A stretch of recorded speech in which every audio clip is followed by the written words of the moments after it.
অন্যের video copy করে content monetize পাওয়া যাবে কিনা ফেসবুক পেজে, এবং যদি পাওয়া যায় তাহলে এখান থেকে কি কি সুবিধা এবং কি কি অসুবিধা থাকবে এটা নিয়ে মূলত আজকের এই ভিডিও। প্রথমে বলি, অন্যের ভিডিও কপি করে আপনি কন্টেন্ট মনিটাইজ পাবেন কিনা। তো ফেসবুক কিন্তু তার কোনো রুলসই বলেনি যে আপনি অন্যের ভিডিও কপি করলে আপনি এখান থেকে কন্টেন্ট মনিটাইজ পাবেন না, এটা কিন্তু বলেনি। ফেসবুক এখানে উল্লেখ করেছে আপনি যে টাইপের ভিডিও আপলোড করেন না কেন, আপনার ভিডিওগুলোতে যদি বেশি পরিমাণে রিচ, এঙ্গেজমেন্ট, ভিউ এবং কি আপনার ভাইরাল হয়ে থাকে ভিডিওগুলি, তাহলে আপনি কন্টেন্ট মনিটাইজ পাওয়ার জন্য উপযোগী হবেন। এখন আপনি কার ভিডিও আপলোড করবেন এইটা কিন্তু ফেসবুক কোনো জায়গায় কিন্তু লিখে দেয়নি, বা সে কিন্তু কোনো রকম অ্যানাউন্সমেন্ট কিন্তু করেনি। তো এটা গেলে আপনি মানে নিশ্চিত হতে পারেন অন্যের ভিডিও কপি করে আপনি আপলোড করে দিলেও কিন্তু আপনাকে ফেসবুক কিন্তু কন্টেন্ট মনিটাইজ অবশ্যই কিন্তু দিবে। তো এইটা গেলে আপনি অন্যের ভিডিও কপি করলেও কন্টেন্ট মনিটাইজ পাবেন, এটা আমি আমার নিজের চোখে দিয়েছি, দেখেছি। অনেকে কিন্তু এরকম মানে অন্যের ভিডিও টিকটক থেকে ডাউনলোড করে তার পেজে আপলোড করে ভিডিওগুলি ভাইরাল হয়ে গেছে এবং কি তারা কন্টেন্ট মনিটাইজ সেটআপ কিন্তু পেয়ে গিয়েছে। তো এখন আসি, আপনি এই যে সেটআপটা পাবেন অন্যের ভিডিও কপি করার পর, এখান থেকে আপনার কি কি সুবিধা এবং অসুবিধা থাকবে।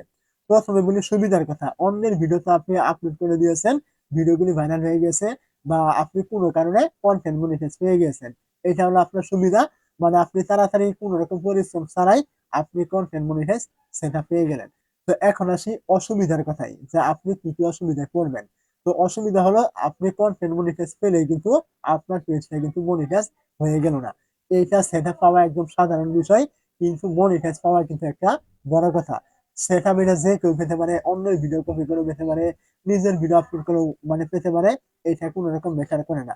ম্যাটার করে আপনি যখন এই সেটআপটা ফেসবুকের কাছে এপ্লাই করবেন, ওই সময় তারা রিভিউ করে দেখবে আপনার পেজটা আসলে কন্টেন্ট মনিটাইজ পাওয়ার উপযোগী কিনা। এখানে আপনার মনিটাইজের যে রুল গুলো রয়েছে এগুলো আপনি মেনেছেন কিনা।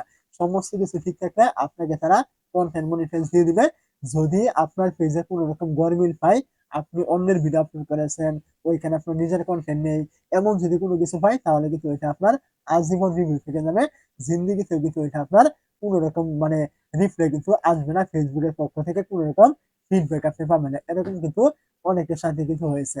তারা অন্যের ভিডিও কপি করে আপলোড করেছে, মানে সবকিছু তারা অন্যের করেছে, মানে সেটআপ তারা পেয়ে গিয়েছে, কিন্তু এপ্লাই করার পর তারা আর কোনো রকম ফিডব্যাক পায়নি।